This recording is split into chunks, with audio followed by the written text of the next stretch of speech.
ये कहानी एक ऐसी लड़की की है जो इंस्टाग्राम पर वीडियोस बनाती है और एक दिन वो एक अनजान लड़की के कहने पर समंदर के बीचों बीच एक ऐसे वीरान आइलैंड पर घूमने जाती है जहां जाने के बाद उसे पता चलता है कि वो एक जाल में बुरी तरह से फंस चुकी है और उस अनजान दोस्त का एक ऐसा काला राज पता चलता है जिससे अब वहां से जिंदा वापस लौटना भी मुसीबत बन जाता है। कहानी की शुरुआत मैडिसन नाम की एक इंस्टाग्राम इन्फ्लुएंसर से शुरू होती है जो अलग अलग कंट्रीज में ट्रैवल करके लग्जरी होटल, महंगे रिजॉर्ट्स और बेहतरीन लोकेशंस की फोटोज अपने ब्लॉग पर डालती है।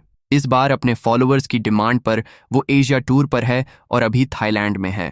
इस ट्रिप की प्लानिंग उसके बॉयफ्रेंड रायन ने की थी जिसे कुछ दिन पहले ही यहाँ आना था, पर किसी काम से वो नहीं आ पाया। थाईलैंड पहुंचते ही मैडिसन एक 5 स्टार होटल में रुकती है। वहां वो सोशल मीडिया के लिए कुछ फोटो और वीडियो शूट करके एक ब्यूटी प्रोडक्ट का प्रमोशन करती है, पर उसके चेहरे से साफ पता चल रहा था कि अकेले ट्रैवल करने में उसे मजा नहीं आ रहा है। रात में जब वो होटल के बार में ड्रिंक कर रही थी तभी रूप नाम का एक अनजान बूढ़ा आदमी उसके पास आकर बैठ जाता है। वो बातों बातों में मैडिसन के साथ फ्लर्ट करते हुए उसे एक अच्छी जगह घुमाने का ऑफर देता है। तभी वहां कैली नाम की एक लड़की बैठी थी। जैसे ही उसे उस बूढ़े की गलत इंटेंशन समझ आती हैं, वो होशियारी से बहाना बनाकर मैडिसन को वहां से निकाल लाती है। फिर दोनों में बातचीत शुरू होती है। कैली एक लोकल लड़की है जो टूरिस्ट गाइड का काम करती है। वो मैडिसन को यकीन दिलाती है कि यह शहर पूरी तरह सेफ है, बस अकेले निकलते वक्त थोड़ा अलर्ट रहना पड़ता है। मैडिसन उसे बताती है कि वो एक सोशल मीडिया इन्फ्लुएंसर है। लोगों को लगता है कि मेरी लाइफ बहुत परफेक्ट है, पर अलग अलग कंट्रीज घूमकर फोटोज क्लिक करवाना उतना भी आसान नहीं है। वो अपने बॉयफ्रेंड रायन का भी जिक्र करती है कि कैसे उसने लास्ट मोमेंट पर आने से मना कर दिया। कैली कहती है कि मुझे यहाँ की हर लोकल लोकेशन पता है, अगर तुम चाहो तो मैं तुम्हें कुछ ऐसी हिडन लोकेशंस दिखा सकती हूँ जो आम टूरिस्ट्स को नहीं मिलती। ये सुनकर मैडिसन खुश हो जाती है क्योंकि ऐसी यूनिक लोकेशंस की फोटोज से उसे नए फॉलोअर्स और प्रमोशंस मिल सकते थे। इसलिए वो अगले दिन जाने को तैयार हो जाती है। अगले दिन सनराइज से पहले कैली उसे एक बेहद पीसफुल और खूबसूरत जगह ले जाती है। वहां कैली अपनी फोटो खिंचवाने से मना कर देती है। मैडिसन को लगता है कि शायद चेहरे के बर्थ मार्क की वजह से उसे कैमरा से शर्म आती है। इसके बाद कैली उसे शहर की कई यूनिक लोकेशंस घुमाती है और वहां का लोकल फूड भी बहुत डिलीशियस होता है। धीरे धीरे मैडिसन का उस पर ट्रस्ट बिल्ड हो जाता है। दिन भर मजे करने के बाद रात में वो 2 लड़कों के साथ क्लब में पार्टी करके खूब एंजॉय करती हैं। पूरा दिन बिताने के बाद मैडिसन जब होटल लौटती है तो वो काफी खुश थी क्योंकि उसे ब्लॉग के लिए शानदार फुटेज मिल गए थे। पर अपने रूम के पास पहुंचते ही उसके होश उड़ जाते हैं। दरवाजा खुला था और अंदर सारा सामान बिखरा पड़ा था। उसकी कीमती चीजें, पैसे और पासपोर्ट सब गायब था। घबराकर मैडिसन तुरंत कैली को कॉल करती है। कैली पुलिस को बुलाकर केस रजिस्टर करवाती है और नया पासपोर्ट अप्लाई करने का फॉर्म देती है, पर यूएस एम्बेसी से नया पासपोर्ट आने में 2 हफ्ते का टाइम लगने वाला था। मैडिसन यहाँ 2 हफ्तों तक नहीं रुकना चाहती थी क्योंकि अमेरिका में उसकी जरूरी शूटिंग्स पेंडिंग थी। परेशान होकर वो रात में रायन को कॉल करके सारी प्रॉब्लम बताती है, लेकिन रायन को उसकी परेशानी से ज्यादा इंस्टाग्राम अकाउंट की चिंता सता रही थी। वो कहता है कि सही टाइम पर अमेरिका पहुंचकर शूटिंग नहीं की तो अकाउंट ग्रो कैसे होगा। मैडिसन का दिल टूट जाता है कि मुश्किल वक्त में सपोर्ट करने की बजाय वो फालतू बातें कर रहा है। इसी बात से दुखी होकर वो ब्रेकअप कर लेती है और कॉल काट देती है। इसके बाद कुछ दिन मैडिसन कैली के साथ थाईलैंड की अलग अलग जगहों को एक्सप्लोर करती है।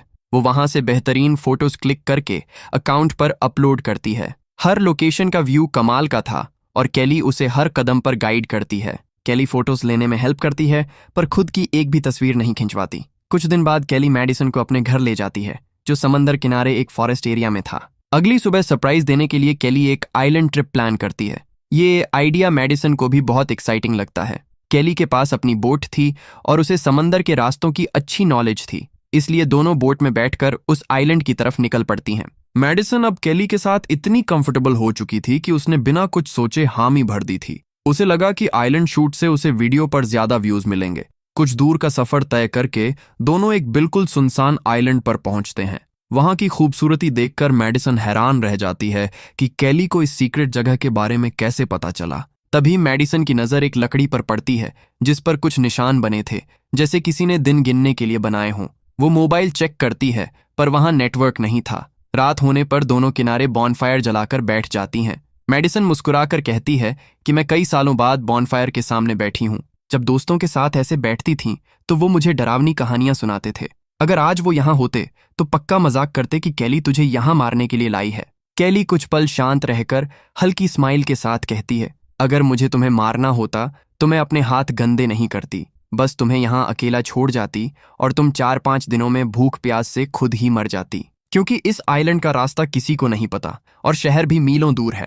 मैडिसन इसे मजाक समझकर हंसते हुए कहती है, अरे मैं सोशल मीडिया की टॉप इन्फ्लुएंसर हूँ, अगर मैं गायब हो गई तो मेरे फॉलोअर्स ढूंढते हुए यहाँ आ जाएंगे। कैली कोई रिएक्ट नहीं करती। फिर वो थोड़ी देर म्यूजिक पर डांस करती हैं और सो जाती हैं।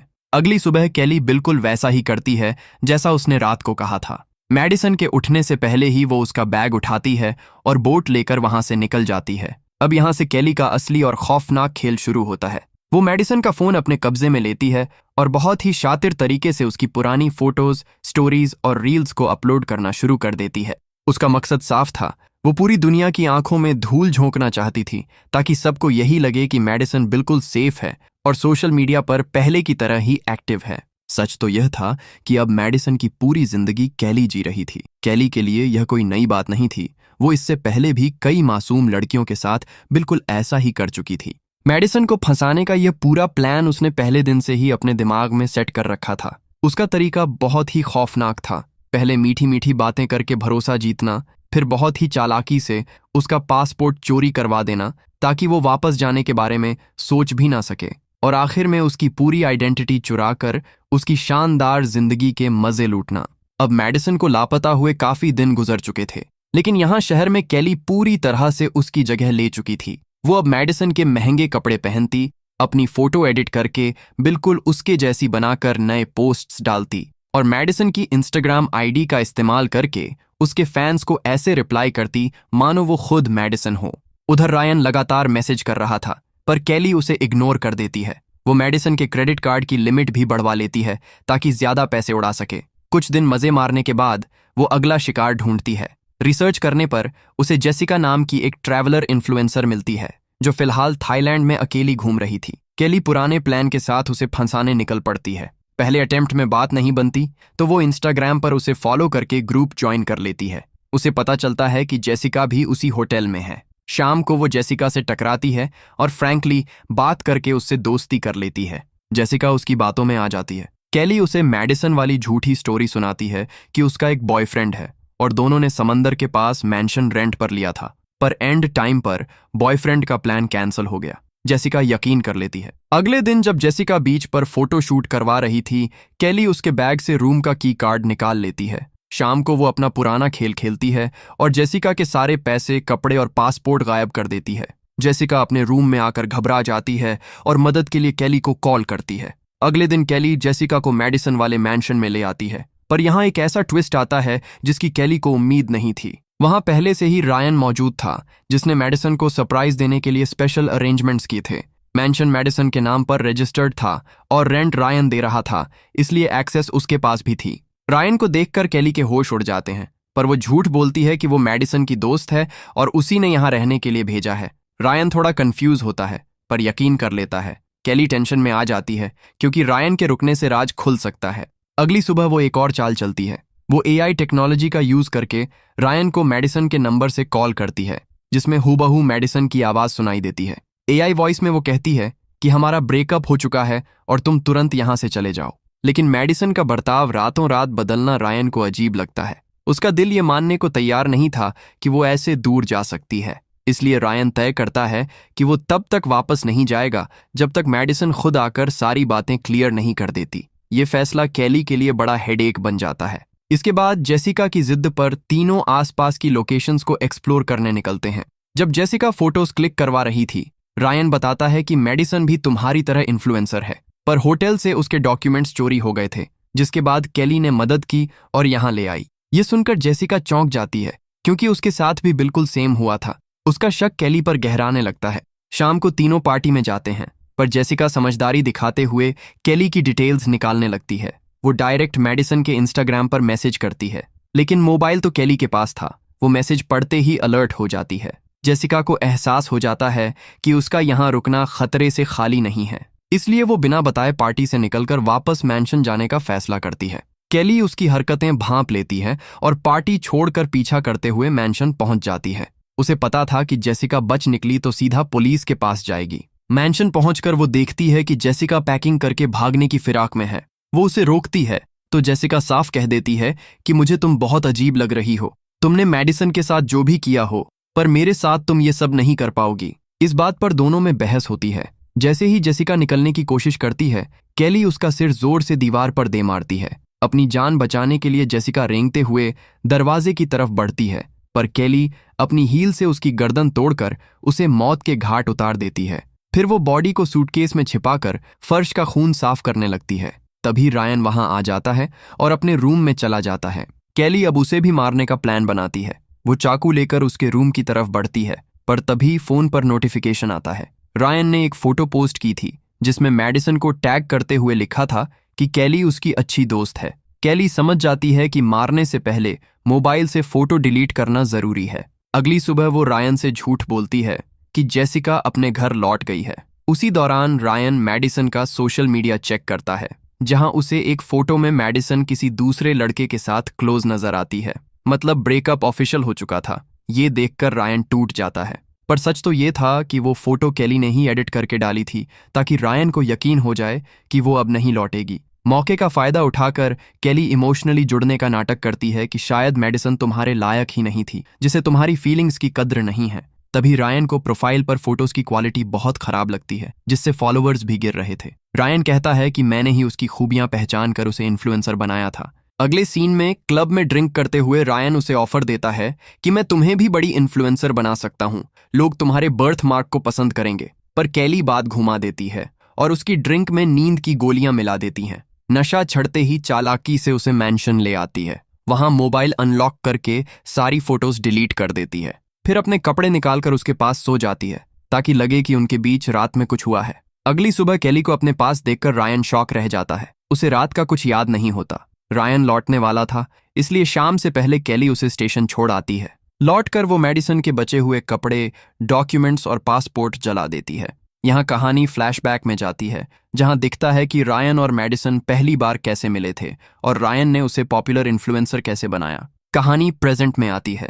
रायन अपना जाना कैंसिल करके आखिरी फोटो से होटल का नाम पता कर लेता है। होटल पहुंचने पर स्टाफ पहचानने से मना कर देता है। रायन कंफ्यूज हो जाता है। तभी वही रूप नाम का बूढ़ा आदमी रायन के पास आता है। फोटो देखकर वो फौरन पहचान लेता है कि ये 2 दिन यहाँ रुकी थी, फिर रूम में चोरी हो गई और वो केली नाम की लड़की के साथ चली गई। फोटो को देखकर रूप बताता है कि ये ओरिजिनल नहीं हो सकती, क्योंकि अपलोड वाले दिन थाईलैंड में भारी बारिश हो रही थी, जबकि फोटो में आसमान साफ है। ये सुनते ही रायन को गड़बड़ लगती है। वो इन्वेस्टिगेशन शुरू करता है और अकाउंट के सारे फोटो और वीडियो चेक करता है। जब वो एक वीडियो से ब्यूटी फिल्टर हटाता है तो भयानक सच सामने आता है। उसमें मैडिसन नहीं बल्कि केली का चेहरा था। वो शॉक हो जाता है और समझ जाता है कि मैडिसन किसी बड़ी मुसीबत में है। वो सीधे मैंशन भागता है। अंदर कोई नहीं था, सिर्फ केली का बैग मिलता है। उसकी तलाशी लेने पर मैडिसन की डायरी मिलती है, जिससे उसे आइलैंड और बोट के बारे में पता चल जाता है। तभी केली वापस आ जाती है। रायन चुपके से पीछे से अटैक करके उसे चेयर से बांध देता है, लेकिन केली नाटक करते हुए डराती है कि पुलिस को बुलाया तो तुम खुद फंसोगे। मैंने तुम्हारे मोबाइल से मैडिसन को ऐसे मैसेजेस भेजे हैं कि पुलिस को लगेगा तुम उसे टॉर्चर करते थे, इसीलिए वो भाग गई। रायन गुस्से में चाकू निकाल लेता है और पूछता है कि बता मेरी गर्लफ्रेंड के साथ तूने क्या किया। केली बहुत शातिर किलर थी। वो आराम से कहती है कि मैंने उसे कोई नुकसान नहीं पहुंचाया, मैं तुम्हें उसके पास ले जा सकती हूँ। वो उसे बोट के पास ले आती है। रायन कंफ्यूज था कि वो कहाँ ले जा रही है। तभी केली मौका पाकर पानी के अंदर खींच ले जाती है और उसी चाकू से वार करके उसे मार डालती है। फिर डेड बॉडी को बोट में रखकर कपड़े से छिपा देती है।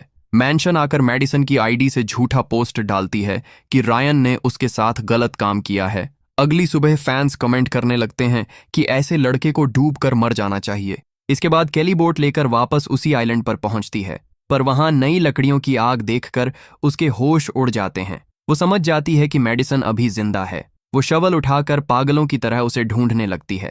खोजते हुए वो एक जगह पहुंचती है जहां 2 ताजी बनी कब्रें दिखाई देती हैं। वो सोच ही रही थी कि ये कब्रें किसकी हैं, तभी मैडिसन पीछे से जोरदार वार करती है, जिससे केली बेहोश हो जाती है। इतने दिनों तक भूखे प्यासे रहने से मैडिसन की हालत बहुत खराब थी। वो बिना वक्त बर्बाद किए बोट लेती है और निकलने लगती है। इसी बीच केली को होश आ जाता है। वो भागकर किनारे आती है और देखती है कि मैडिसन बोट लेकर भाग रही है, पर परेशान होने की बजाय वो एक साइको की तरह जोर जोर से हंसने लगती है। उधर मेडिसन बिना पीछे मुड़कर देखे अपनी जान बचाकर सीधा आगे बढ़ती है और इसी सस्पेंस के साथ ये कहानी यहीं खत्म हो जाती है।